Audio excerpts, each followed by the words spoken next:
All right, ladies and gentlemen, if I can have your attention and distract people from the Greek kissing. I am very proud and very honored to welcome you all to the Peterson Institute for International Economics tonight. My name is Adam Posen. I'm the current president of the Peterson Institute. And it is a very special occasion for us to have an important and frank policy speech by the Prime Minister of Greece, the Hellenic Republic of Greece, Mr. Antonis Samaras. He will be introduced in short order by our chairman of the board, our founder, along with Fred Bergston of the Institute, Peter G. Peterson, a great Greek American and a great American. We will go to that momentarily. I just will say two things more. First is just to thank Pete, the ambassador, the Embassy of Greece, the Greek Prime Minister's office, and especially the Stavros Niarchos Foundation for working with us to put together tonight's event. The Niarchos Foundation, I will ask its co-president, Andreas Dracopoulos, to say a few words. Many of you were with us last May when we had our, I believe it was our 12th annual Stavros Niarchos lecture here, and we have had a host of economic policy luminaries in that series, including last year my predecessor Fred Bergston, previously Jean-Claude Trichet, Alan Greenspan, Larry Summers, Mario Monti, Heizo Takanaka, and others. The Niarchos Foundation has very generously supported that program, as well as research here at the Institute on ethics and globalization and other issues, broadening our mandate.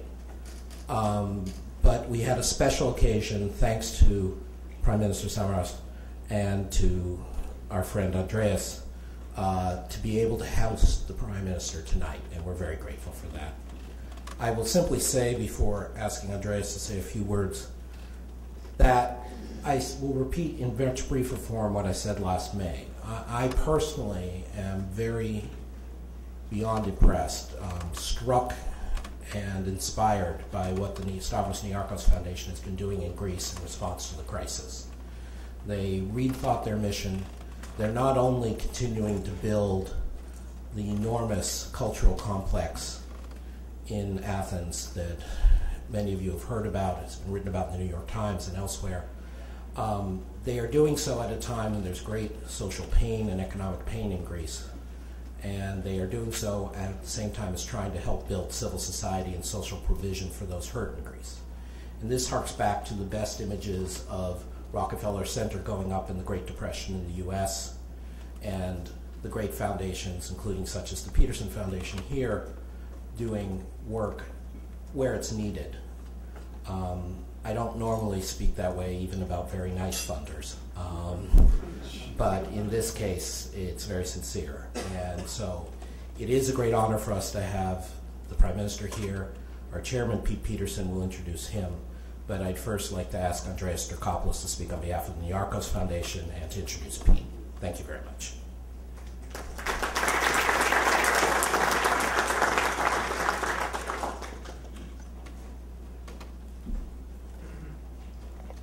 Honorable and distinguished guests, on behalf of all of us at the Stavros Niarchos Foundation, it is a great pleasure to welcome you all this evening at the Peterson Institute for a special version of the annual Stavros Niarchos Foundation lecture, which, as many of you know, it is usually held in the spring.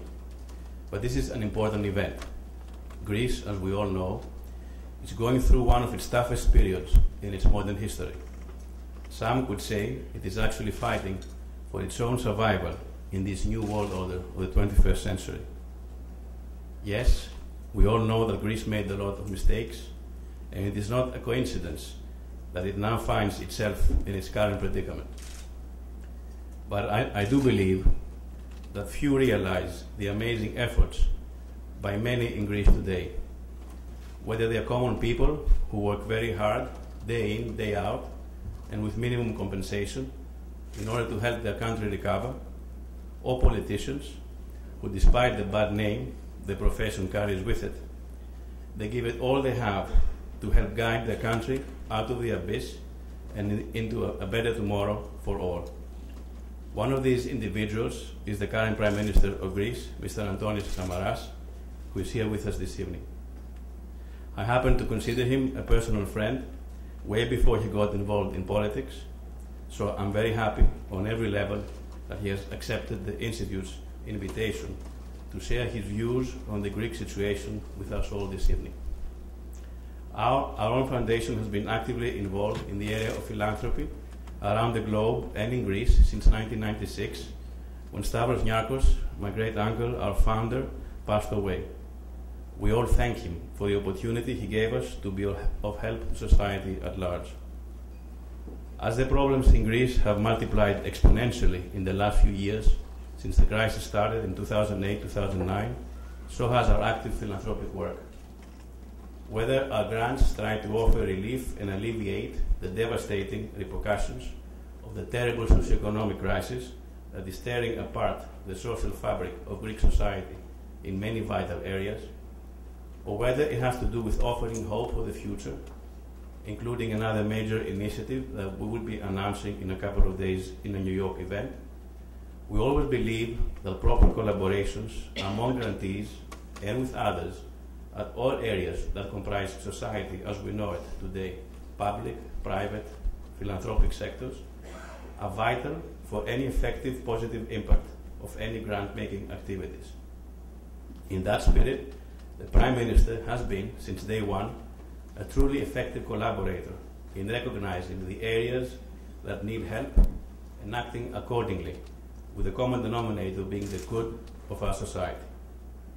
Our charitable work in Greece has only benefited from his active leadership in a very difficult environment for all. Yes, it is not that difficult to identify the ones who are at fault for what is going on in Greece today, but it is difficult to find such inspiring leaders who will not be afraid to take bold decisions in order to help their countrymen recover and return to more prosperous times. And we all need to do our part, whether this might be to offer our own help to people in need.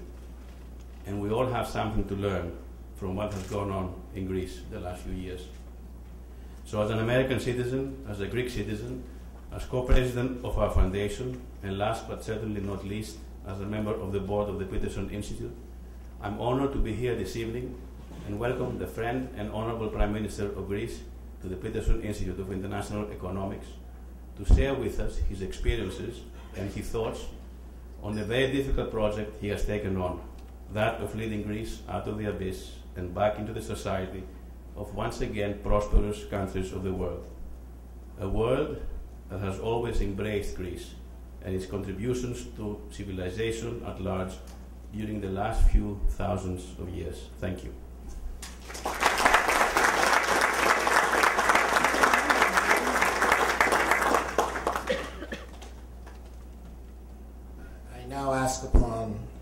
Ask our chairman, the Honorable Peter G. Peterson, to formally introduce the Prime Minister, and I thank Andreas for his years of service to our board as well as to Greece and philanthropy.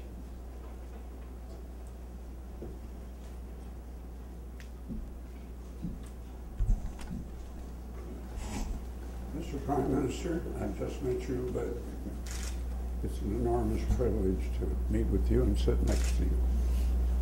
I should also say something about Andreas. Andreas, you're a very valued director. I shouldn't have used that word because it puts an implication on it with regard to money that I don't, the last thing you know I would want to do. But seriously, thank you very much, Andreas, for you and on behalf of the Institute.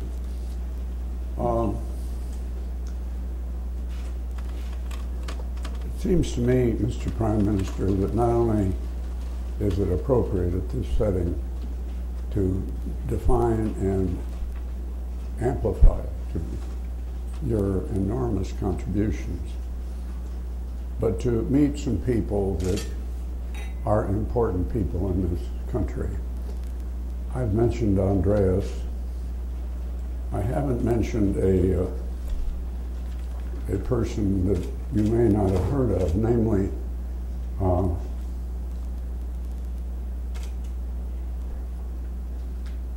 Petros, this is Greek, I'm having trouble with it.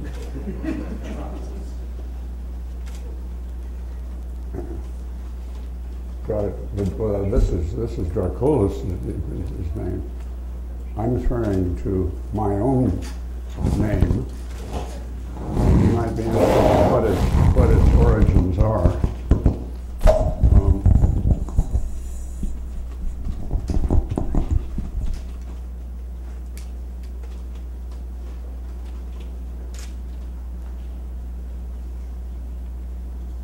Mr. Prime Minister, I was just working through an introduction that didn't work because I didn't have the piece of paper here in front of me to elaborate on it. But what I intended to say, my dear friend Andreas, is you are truly a valued director, and I just don't mean that in the money sense. I mean it in every sense that really matters. And thank you, and I think we ought to give him an extra hand because he really did.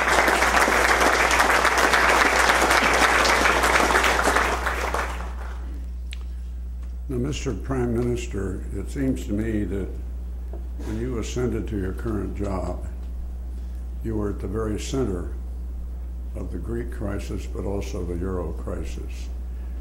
And in preparing a bit on your background, I was interested in what your background might have been to give you the kind of qualifications to achieve good results in a very hostile, difficult environment. I learned something that I had not known, perhaps you didn't know. He has been a minister of foreign affairs, he's been a minister of finance, he's been a minister of culture, all of which factors were very much involved, it seems to me, Mr. Minister, in the resolution of some of the problems.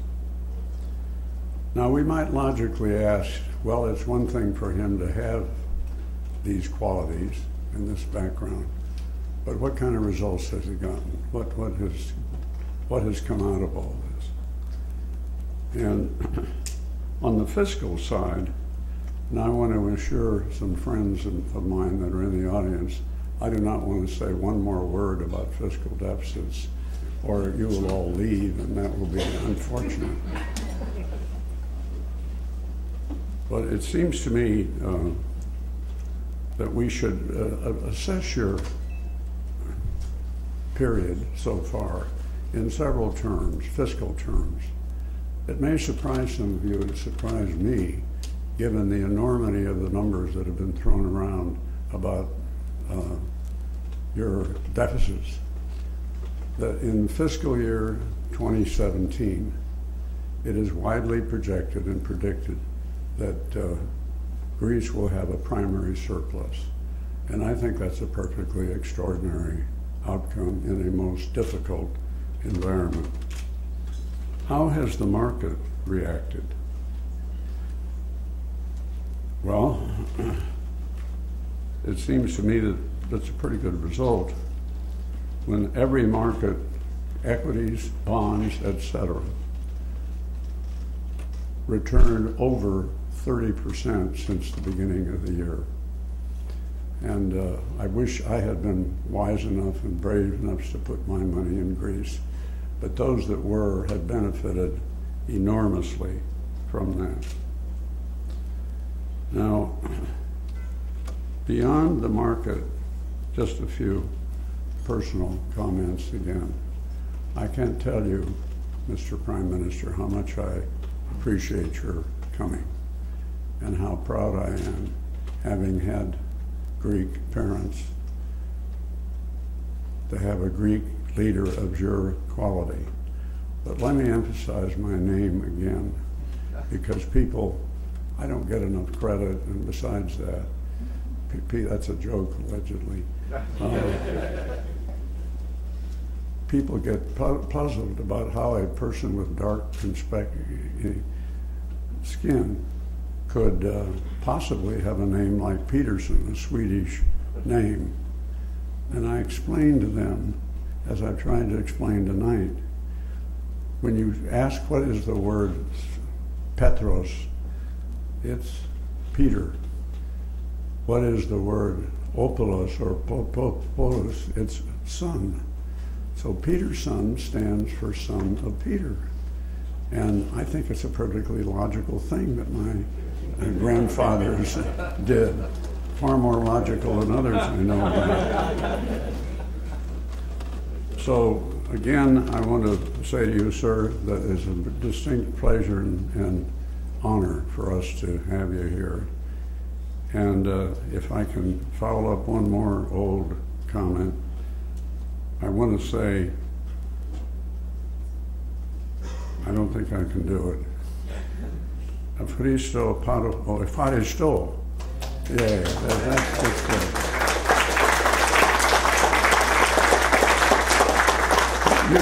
I want you to know I'm 80-some years old, and this is the first time I've used my Greek, so it's a bit rusty. Ευχαριστώ πάρα πολύ is my summary.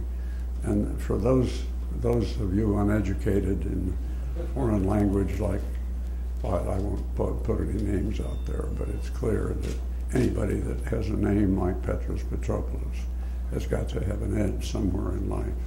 So I want to say thank you very much, sir, and again, welcome to the Institute for International Economics. So please.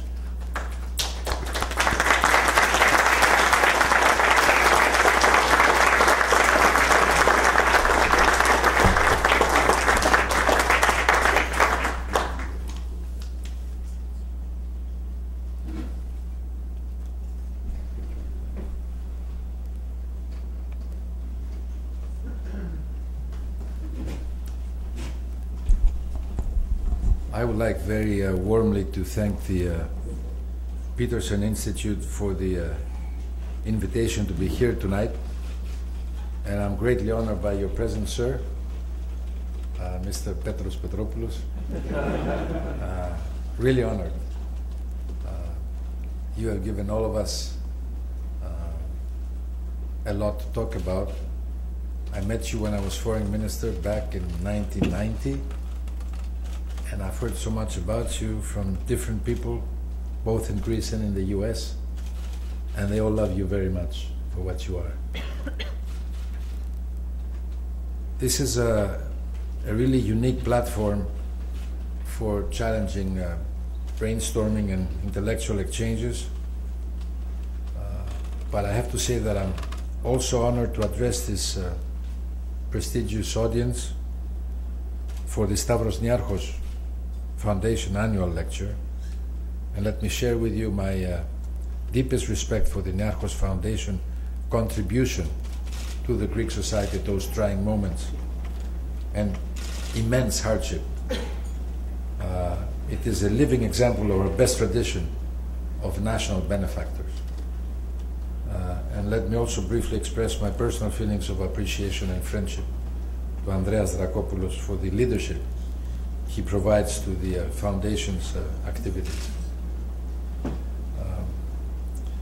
Dear friends, actually a year ago, nobody would even think, alone try, to associate Greece with the notion of stability, either domestic or regional.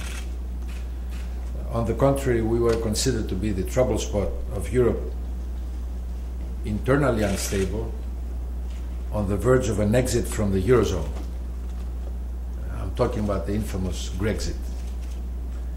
Now, just a year later, things have drastically changed. Nobody talks about Grexit anymore. Everybody agrees that Greece is an integral part of the Eurozone. And instead of Grexit, most people now talk about recovery. The recovery expected to start early next year after 6 consecutive years of recession. What's more, Greece has stabilized internally, both economically and politically, and it is an anchor of stability in the middle of a rapidly destabilizing region. I believe this is an oxymoron, it's a paradox. In fact, last year many people, especially in Europe, expressed their profound fear that Greece's troubles might spread out to the rest of the European South. That was the famous contagion risk. Things, however, moved exactly in the opposite direction. Greece stabilized despite the unprecedented destabilization in its southern eastern neighborhood. So there are two questions I will address here today. Firstly, how did Greece stabilize against the conventional reasoning just a year ago? And secondly, how can the prospects of Greek stability have regional effects beyond its borders? On the first count, we've gone through an unparalleled crisis through which we have lost more than 25% of our GDP within 6 years. We've lost about 40% of our pre-crisis standard of living. We have plunged into a 27% unemployment for the general population and over 60% for our youth. I do not believe any other Western country has suffered from such an ordeal in the last half century. The US, as you know, went through the Great Depression in the 30s, along with a large part of the rest of the world. And most people today were not even born then. Yet the Great Depression is registered in everybody's mind as a nightmare. And Greece is currently living through a similar nightmare. Most outsiders thought, as I said, we would not make it. Conventional wisdom suggests that no society can possibly withstand a crisis of those proportions, and no democracy can survive such a shock. I believe we proved them wrong. In the last 14 months, we have reversed the trend. We have cut our deficit by 15% of our GDP in just 3 years. We are currently, not in 2017, this will be this year, we are currently producing a primary surplus for the first time in about 10 years. Our mid-year reassessment of the 2013 recession is smaller than predicted by the IMF and the Commission in Europe. Our second semester unemployment level is for the first time less than the previous semester, first time in 4 years. Our banking system is fully recapitalized for the first time after many years. Recovery is predicted almost unanimously for next year, 2014 recovery, interrupting 6 consecutive years of deep recessions. Our balance of trade has just dropped to zero from a negative 15% of GDP in 2009, and this happens for the first time also in decades. With the language of the economy, may I say that according to the IMF and the European Commission data, Greece now, as it stands, has the largest cyclically corrected surplus in the Eurozone, about 6% of our GDP. And according to the OECD, our cyclically corrected surplus is even higher, close to 8% of our GDP. And according to the same surveys, we're currently having a structural surplus of 2% compared to an average structural deficit of 2% for the Eurozone as a whole. What do those numbers tell us? Simply that if Greece were to reach its current potential, if we had the money to do it, if we had the liquidity to do it, we could finance all our expenses, including interest payments, and still leave some surplus to reduce our yearly debt. So the trend is changing, and the growth potential is there for Greece to get out of the crisis. But what I believe was even, if I may say so, politically more difficult was that social friction has been kept to a minimum. There are currently less and less destabilizing incidents of social unrest. Populism is losing ground. Extremism seemed on the rise until very recently.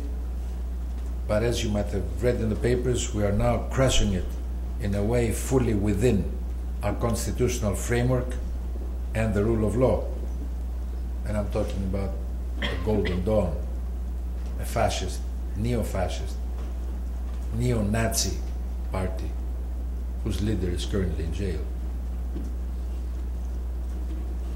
I was asked to elaborate on how we dealt with the crisis. I'd like to share with you those principles, but remember, we're not there yet, but the ship is turning around. And I believe these are the 10 principles. 1, in a crisis, people need to be told the truth. We cannot hide behind conventional wisdom. We cannot use politically correct, cosmetic stereotypes. When the crisis has shaken so many lives, the last thing people need is the empty sound of torn down cliches. 2, the truth has to be tied up with the notion of hope, a gospel of light at the end of the tunnel. But this has to be honest, has to be realistic, not a mirage. There must be a promised land when wandering through the desert. There must be an Ithaca at the end of an Odyssey. Truth with realistic hope can inspire people and provide for what was the big target, social cohesion. Bits and pieces of truth without hope can only fuel populism and extremism. 3, as the crisis deepens, we have to catch and hold the high moral ground. If people cannot see any material improvement in their lives, they should at least be able to see more justice, more security, more decisiveness from the authorities, more efficiency in fighting corruption and crime. 4, during a crisis, we need to keep focused on the ordinary citizen. We must address his fears and inspire hope to them. If we just address their fears without inspiring hope, we might lose them. If we try to inspire hope without addressing their fears, they will not listen. 5, we need to proceed as a tightroper. Focus at the end of the rope, but at the same time watch every single step on the way. If we do not focus at the end, we will soon lose our balance. If we do not watch every single step, we will soon make a careless mistake. 6, we must always offer a roadmap, even a very simple one. If a small plan is working, then people are going to believe that a major plan is in place and will also work. The more people become confident that their leadership has a workable plan, the more supportive they will get in difficult moments. 7, do not make a mistake. Do not make the mistake of making a promise you cannot keep, and always keep a promise you made.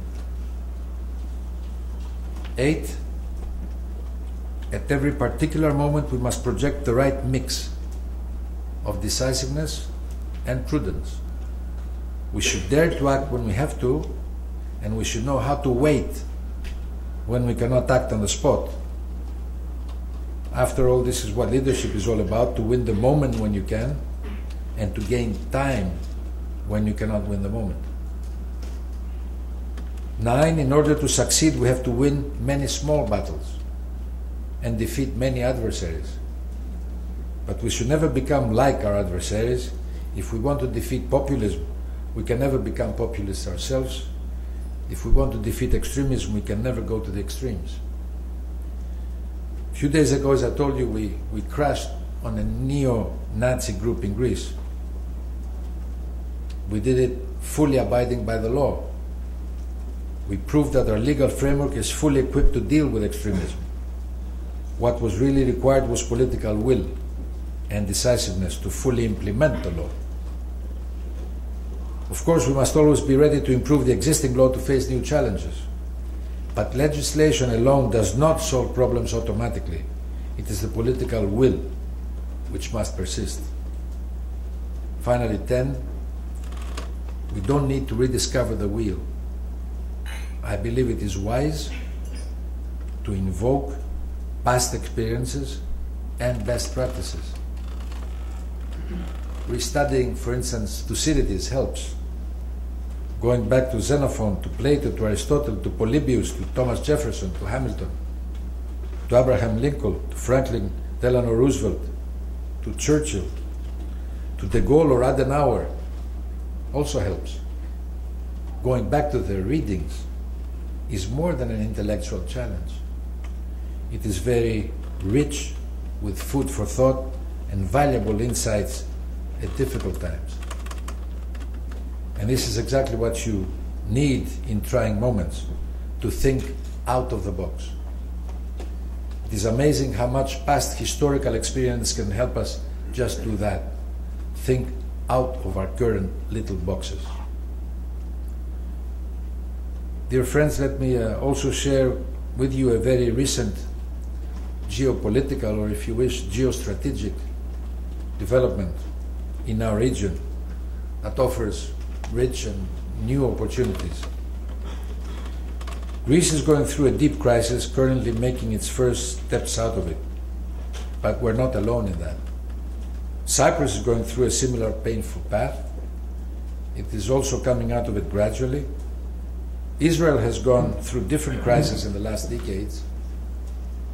And all three countries have other things in common as well. They're all Western types of democracy. They have natural resources in the sea area among them, resources they need to develop and transport. So there is a large scope in their cooperation. And in a few years, when all these resources combined will be fully developed, this is a latest geological survey here in the United States, which says that they could provide for almost 50% of the total European demand in energy. Thus, they can simultaneously address three types of energy problems in Europe.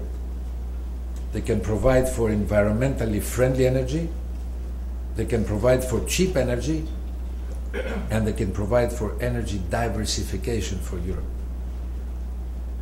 These countries know how to achieve stability, they appreciate the value of stability, and they understand that stability can offer synergies. They have good reason to join forces, since they share the common values of freedom, democracy, security, justice, prosperity. They must combine their efforts and exhaust their synergies, because there is no freedom without security and there is no peace without justice, in the very same manner where there is no prosperity without peace and stability. So, dear friends, I'm saying this because the great ambition that really defined the US throughout its history is to become the beacon of hope for the rest of the world, for peoples and for countries aspiring to freedom, to independence and to democracy.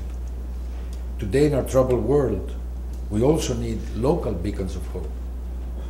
And certainly in our most troubled region, the Eastern Mediterranean, we need as many local beacons of hope as possible, so that all other peoples in our region fighting against extremism, fanaticism, and deprivation will not feel alone.